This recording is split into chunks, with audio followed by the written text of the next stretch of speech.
इतनी औकात हो गई है इसकी इकरा हसन की। सही कहा छोटे भाई ने कि ये जो जिस तरीके से ये कहती है कि मैं गुजर हूं, जिसने तलवार के बल पर सलवार पहनी ऊंची, वो गुजर कैसे हो सकती है।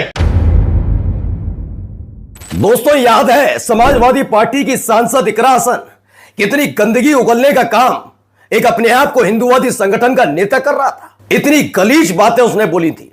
उसने पूछा था, इतनी हैसियत, इतनी औकात।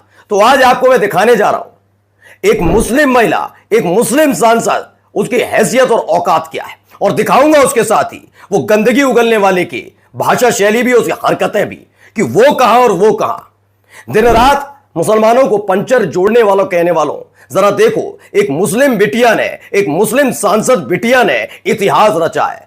तुम लोग कहां हो जो दिन रात इन्हें पंचर जोड़ने वाला और उत्पाती उपद्रवी कहते हो। शांति दूतों के झुंड, जरा इस वीडियो को आखिर तक जरूर देखना। आज यकीन मानकर चलिए, आपके गुर्दे छिलने वाले हैं, क्योंकि आपने कभी किसी का सम्मान किया ही नहीं। नमस्कार, मैं हूं प्राज्वल गौतम और आप देख रहे हैं टीवी 10 भारत। सबसे पहले उस लफंगे की भाषा शैली सुनाना मेरे लिए बहुत जरूरी हो जाता है, क्योंकि आज से तकरीबन 3 से 4 दिन पहले वो अपने 3-4 दोस्तों के साथ मिलकर एक मुस्लिम सांसद, मैं फिर कहता हूं, सांसद से 10 बार सवाल करो।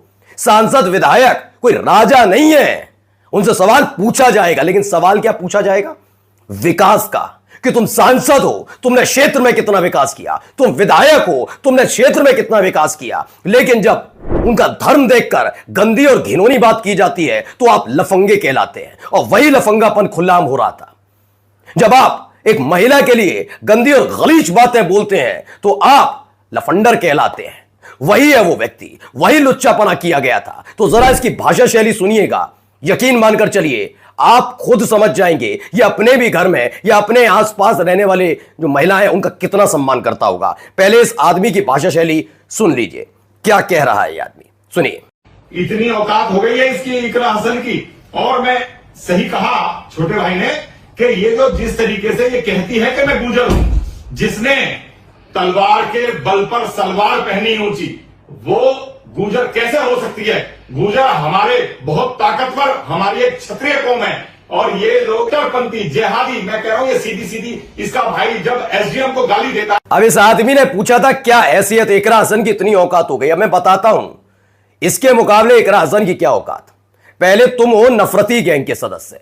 तुम वही हो जो दिन रात, तुम्हारे मुंह से कभी भी अच्छी शब्दावली नहीं सुन सकते। तुम सौहार्द की बात करो, तुम अच्छी बात करो, तुम्हें लफंगाईपन करना बहुत पसंद है। वरना दिन रात सिर्फ और सिर्फ हिंदू मुसलमान करने वाला, मुझे बता